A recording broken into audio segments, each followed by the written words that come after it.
Olá, sejam muito bem-vindos ao novo ensino médio aqui no CMSP. Eu sou o Tony, o seu professor de Construção Sustentável. Dá uma olhadinha aí no card na tela, olha que bacana, né?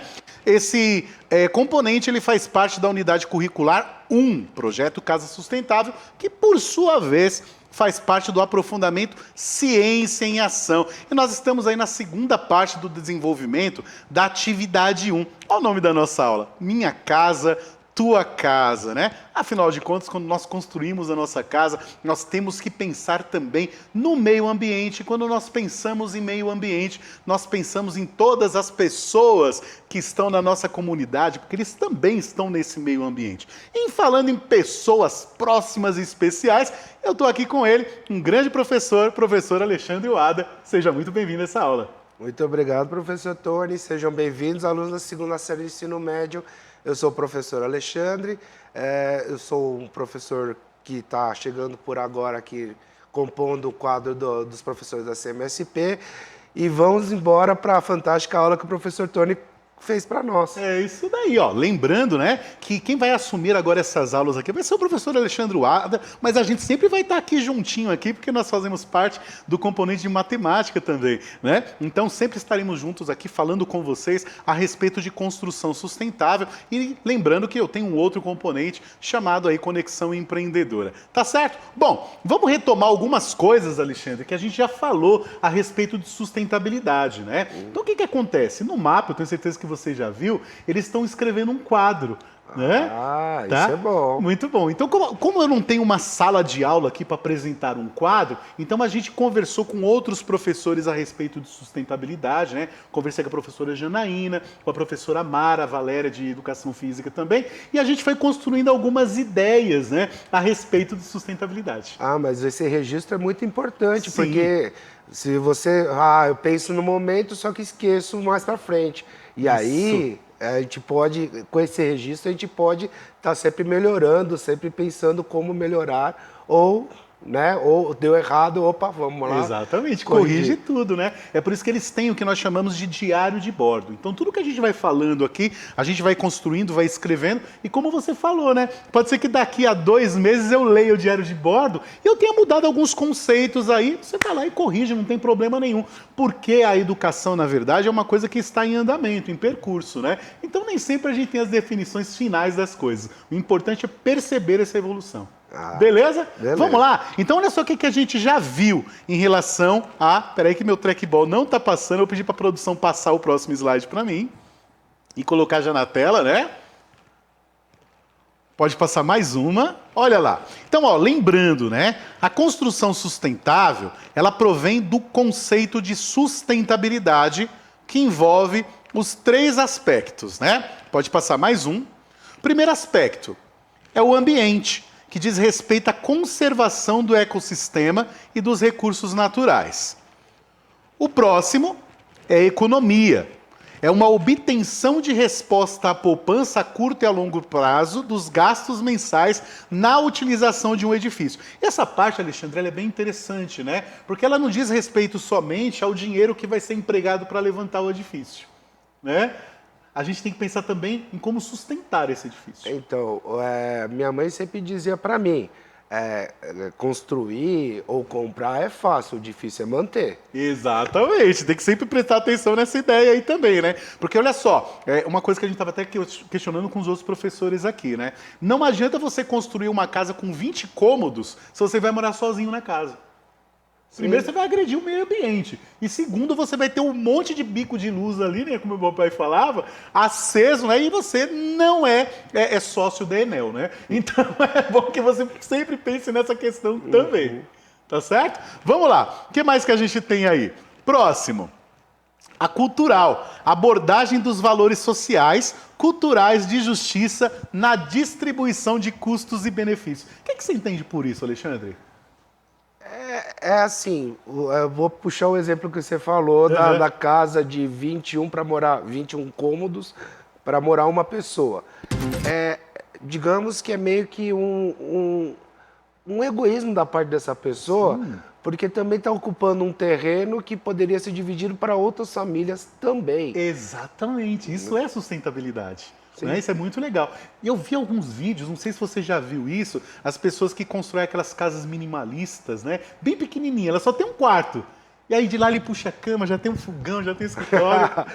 Isso é coisa muito de oriental, né? É. Tanto é que lá no Japão tem uns hotéis que é literalmente uma cápsula, né?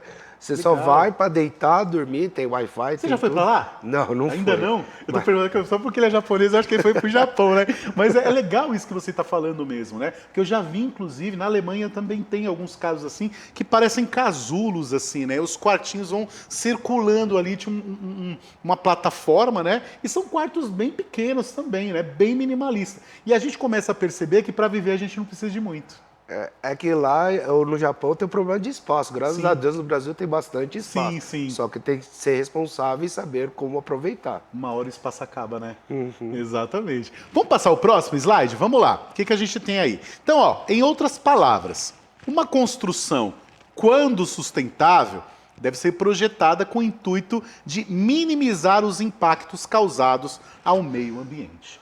Tá? Quando a gente fala de impactos causados no meio ambiente, a gente está falando de lençol freático, a gente está falando de entulho, né? A gente está falando também no tipo de material que nós vamos utilizar, porque a gente fica pensando somente na sujeira que a construção faz, mas esquece que para produzir o material também a gente gera poluição, como é o caso do cimento, né? Que eu falei, inclusive, na última aula a respeito disso, né? Toneladas e toneladas de CO2 na produção do cimento, né? Então, se você não utilizar cimento, melhor ainda. E o senhor Genésio, na última aula, ele utilizou o tijoleta colóide. Você assistiu essa aula? Eu assisti, ele usou até cola branca, não cola foi? Branca para juntar os tijolinhos, né? Muito bacana. Bem e aí a gente apresentou também, né, o projeto Moça Barro, em que eles fizeram lá a casa feita de cobre. E você em casa, você pesquisou a respeito do cobre e você também pesquisou a respeito do pau a pique que eu falei para vocês? Muito interessante, não esqueça de fazer isso e fazer as devidas anotações aí no seu diário de bordo. Vou pedir para a produção passar o próximo slide para a gente. Olha lá. E aí, a gente vai ver o nosso primeiro vídeo, né? Que vai falar sobre a engenharia no reaproveitamento de água em Belo Horizonte. É um vídeo muito bacana, muito curto também, e que vem trazer bastante esclarecimentos a respeito do reaproveitamento da água. A gente vai ter outro vídeo falando sobre reaproveitamento da água no desenvolvimento 4, em que a gente vai fazer mais cálculos matemáticos, demonstrando aí a utilização da água da chuva. Mas vamos ao vídeo, daqui a pouco a gente volta para conversar um pouquinho.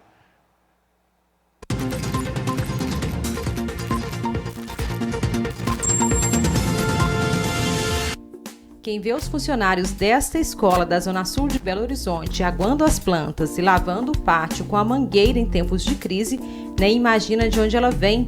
É água de reaproveitamento da chuva. O sistema permite a captação na maioria dos telhados que vai parar nos reservatórios.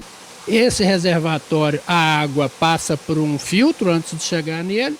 Desse filtro, a água é bombeada para umas caixas que foram instaladas no sótão e antes de chegar lá tem um sistema de bombeamento de cloro, onde a gente consegue um pequeno tratamento dessa água que depois volta novamente para as descargas, vão para os serviços de limpeza nos andares, limpeza de pátio. O projeto foi feito pelo Jackson, que é engenheiro civil. O trabalho começou em 2014 e a economia é vista nos números.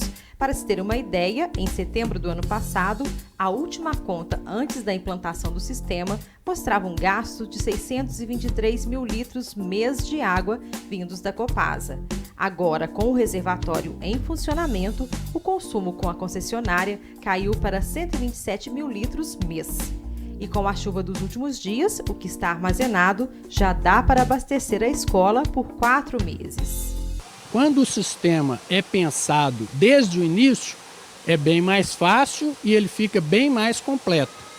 Agora, mesmo não se pensando no princípio, no caso de prédios já executados, tudo é possível fazer. Não pode se não conseguir uma economia tão grande quanto aqui da escola, mas mesmo assim é possível uma economia muito boa. Em tempos de crise hídrica, a economia não ajuda só no bolso, mas também o meio ambiente. Este posto de gasolina utiliza na lavagem dos carros não só a água de um poço artesiano, como também de um reservatório de água pluvial. A gente tem o reaproveitamento de água, que é a água que a gente usa para a ducha, né? Para lavar os carros. Ela cai numa caixa separadora, separa o óleo da água, essa água é armazenada numa caixa que passa por uns filtros e que volta para a caixa onde a gente usa para lavar os carros novamente. Já para a gerência de engenharia do Minas Tênis Clube, o desafio é ainda maior.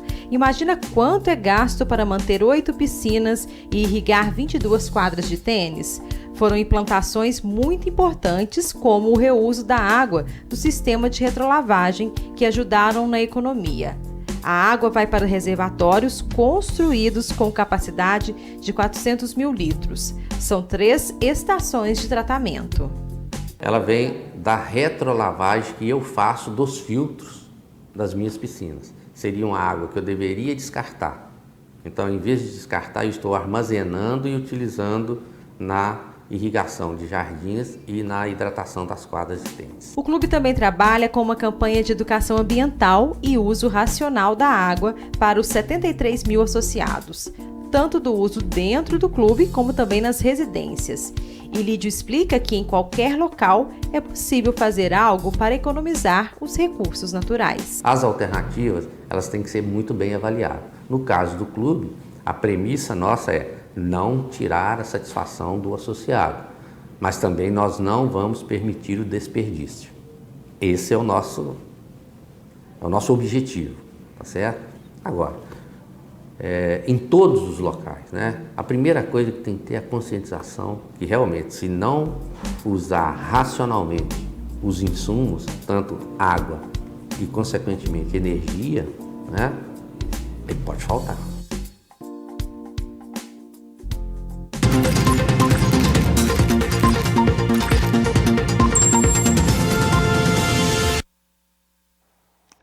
Não é só porque existe algo que sempre vai existir, né? Então tem que tomar cuidado. A gente vê água na piscina e a gente pensa que a água nunca vai acabar, mas ela vai acabar sim. A gente estava trocando ideias aqui, trocando figurinhas. Aí conta pra mim o que você falou pra mim aqui. É que esse vídeo aí me fez lembrar quando eu estava na escola regular com um professor, que eu fui numa palestra num grande parque aquático aqui perto de São Paulo, que eles reutilizavam a água e mostrava todo o tratamento que eles faziam para estar reabastecendo as grandes piscinas deles também. Legal, então, assim, porque essa água ela é retirada de lá e como o próprio engenheiro aí do clube falou, né, ele poderia descartar essa água. No entanto, ele utiliza essa água de uma forma não potável, né, ou seja, não para beber, né, não vai servir para beber. Mas dá para irrigar jardim, dá para hidratar as quadras de tênis também, no caso, né, que precisa dessa hidratação, entre outras coisas, lavar pátio, fazer lavagens em geral, então sempre dá para utilizar, né? Sim. Tem mais um vídeo legal aqui, falando sobre outra coisa, que é a questão da eficiência energética, né? E quando a gente fala em eficiência energética, o que você lembra hoje? A coisa que eu vejo mais abundante, que a gente está passando todo dia aqui calor, que é o sol, a energia solar. E tem uns experimentos legais, inclusive com LED, eu não sei se você já viu esses experimentos com LED, que se você pegar vários LEDs e você deixar ele no sol, ele faz o contrário, ele gera energia. Você já viu isso? Não. Isso é muito legal. Isso é muito legal, porque normalmente a gente liga energia no LED e ele acende a luz. A gente faz o processo contrário, a gente pega aqueles LEDzinhos, coloca a luz sobre ele, ele gera energia ali. Nossa. É muito bacana, é como se a gente estivesse fazendo um painel solar. E esse vídeo que a gente vai ver agora vai justamente falar sobre essa ideia de eficiência energética, sobre essa ideia dos painéis solares. Até tem rolê aqui de tanta emoção. Então vamos ver aí.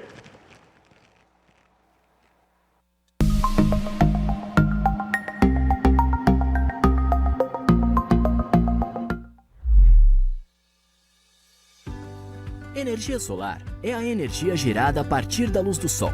Ela pode ser convertida em aquecimento de água ou em eletricidade. Para a eletricidade, damos o nome de energia solar fotovoltaica. Mas como isso funciona? Na verdade, é bem simples. Os painéis solares no seu telhado captam a luz do sol e a transformam em energia solar fotovoltaica. Essa energia passa por um equipamento chamado inversor. A função do inversor é preparar esta energia solar para o consumo em nossas casas. Agora a eletricidade está pronta para ser consumida e é distribuída pelo quadro de força para toda a casa. Fique de olho nestas barras. Elas vão indicar a geração de energia solar, o consumo e os créditos acumulados.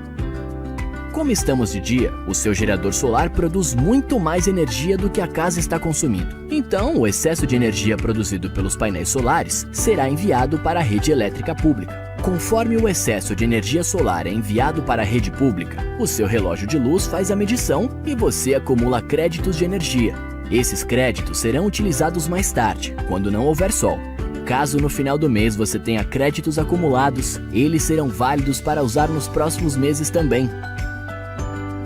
O tempo mudou? Não se preocupe. Mesmo com algumas nuvens ou em dias chuvosos, o seu gerador continuará produzindo energia solar, mas em menor quantidade. Nesses momentos, se o seu gerador não produzir toda a energia que você está consumindo, o restante será fornecido em paralelo pela rede elétrica local. Repare na barra de créditos. Durante esse dia ensolarado, o seu gerador solar acumulou muitos créditos de energia. Créditos esses que serão utilizados em períodos sem sol. Agora que anoiteceu, a sua casa passa a consumir energia da rede pública. Graças à tecnologia avançada, você não vai nem perceber essa mudança. Repare que os seus créditos estão sendo consumidos aos poucos. Mas não se preocupe, você gerou bastante energia solar durante o dia e agora tem muitos créditos para usar. Então você nem vai precisar pagar por este consumo. Pronto, agora que todos foram dormir, a sua casa está consumindo muito pouco. E ainda sobraram alguns créditos para amanhã. Viu como é simples? No final, o objetivo é atingir um equilíbrio entre a sua produção de energia solar e o seu consumo.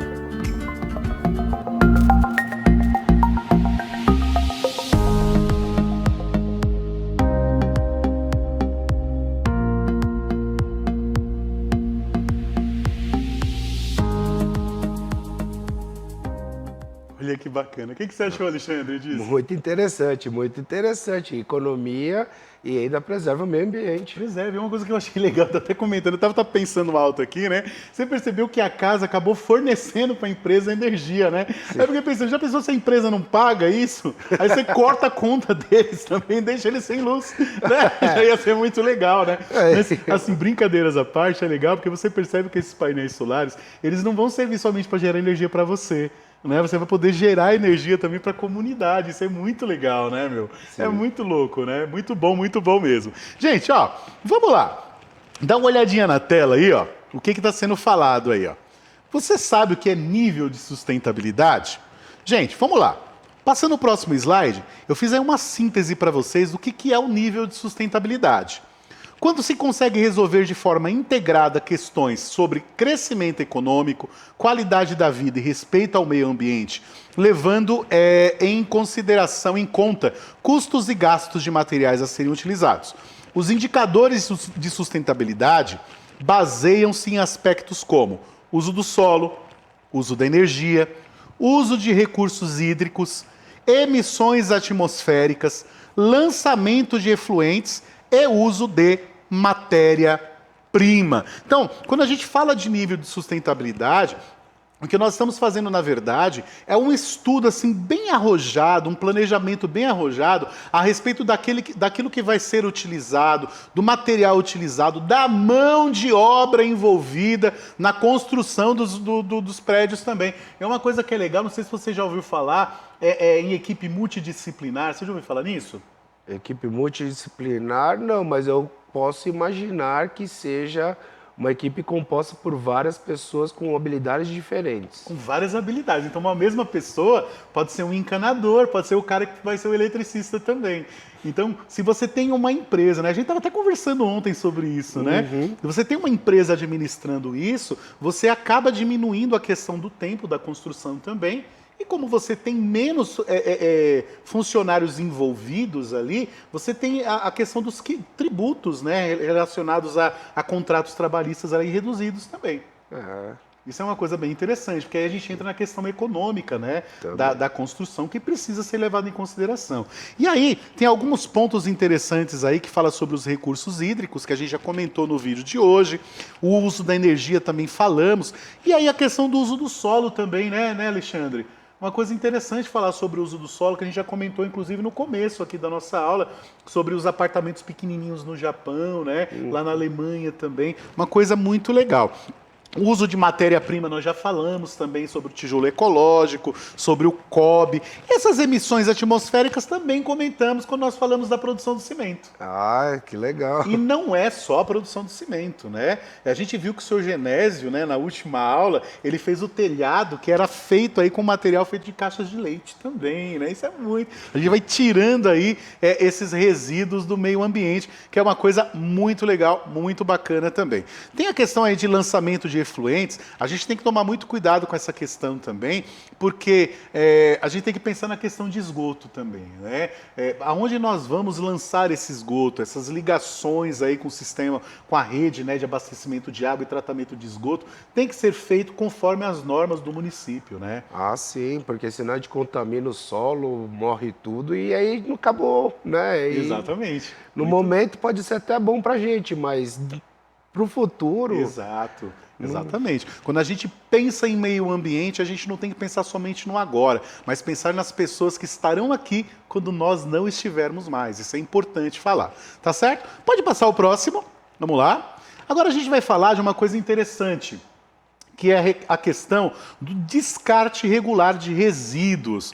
Pode rodar o vídeo e depois a gente vai comentar um pouquinho sobre isso, que é a questão dos entulhos aí, né? Vamos ver o que diz aí essa reportagem. Em diversos pontos da cidade, principalmente em terrenos verdes, a população de Lauro de Freitas pode notar a presença de restos de entulho, construção e restos de imóveis residenciais. A prática do descarte irregular é crime previsto na Lei Municipal de Lauro de Freitas 1742 de 2018. Apesar do que pensam, o descarte não é de responsabilidade da Prefeitura e o munícipe deve fazer em local correto. As empresas que fazem a destinação certa para estes materiais cobram valores que cabem no bolso dos munícipes, evitando uma possível multa mais cara. Para resíduos volumosos verdes, o valor é de R$ 71,00 para cada 1.000 quilos e para resíduos sólidos de construção, R$ 23,00 para cada tonelada. A Secretaria de Serviços Públicos tem uma equipe de fiscalização direcionada para o tema, onde aplicam as sanções e realizam atividades educativas. Quem gera o resíduo, ele é responsável pelo descarte. Então, as pessoas se acostumaram ao longo da caminhada de suas vidas a descartar em qualquer local, qualquer dia, qualquer hora. Justamente esse plano veio para regulamentar. E o que é que acontece? Também os municípios têm a responsabilidade de construir ecopontos. E o que é esse ecoponto? Onde o morador que está fazendo uma pequena reforma em sua casa, que tem um resíduo mais ou menos de um carrinho de mão, ele pode descartar nesse ecoponto, que é para receber até 0,5 metros cúbicos. A partir daí, ele fazendo a reforma na sua casa, ele precisa contratar um papa-entulho, e o papa-entulho com certeza vai descartar no local apropriado, que será no aterro, onde é um aterro privado. Nós temos uma equipe de fiscais, é o que a gente fala, a diretoria de fiscalização, e cabe a essa fiscalização estar visitando as comunidades, fazendo uma campanha de conscientização, também notificando, e depois dessa notificação, a pessoa que gerou aquele resíduo, ele é obrigado, ele tem até 72 horas para retirar. Muitos, até por falta de condição mesmo, termina deixando.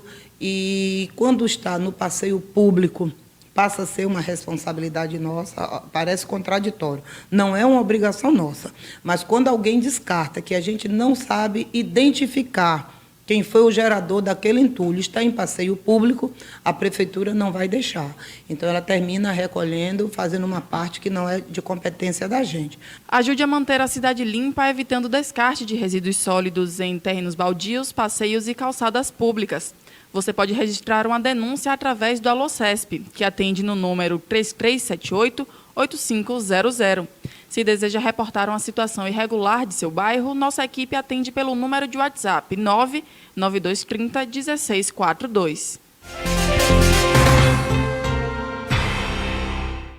Entramos num ponto aí interessante, né, Alexandre? Falar sobre esses resíduos dos entulhos, né? A gente vê muitas pessoas jogando em terreno baldio, né? Esses entulhos, e a gente acabou de perceber que é um crime. Sim, e pior de tudo, o entulho pode atrair doenças como dengue, chikungunya, Leptospirose por causa dos ratos também, né? Então pode trazer animais e insetos que sejam prejudicial à comunidade daquela região. Exatamente. Então, sempre pensando no meio ambiente, o seu vizinho faz parte do meio ambiente também. Então, sempre lembre disso, não esqueça. Você precisa lembrar de pesquisar as leis do município. E falando em relação às leis do município, dá uma olhadinha na tela, o que diz aí na cidade de São Paulo em relação ao entulho. Na cidade de São Paulo, a lei proíbe deposição de entulho em vias e logradouros públicos e permite que cada imóvel gerador encaminhe no máximo 50 quilos de entulho por dia para ser reciclado pela prefeitura através da coleta domiciliar convencional, desde que os resíduos estejam devidamente acondicionados. Então, até 50 quilos a coleta de lixo leva, certo? E aí, no próximo slide, olha o que aparece para a gente, Alexandre. Olha lá, o próximo.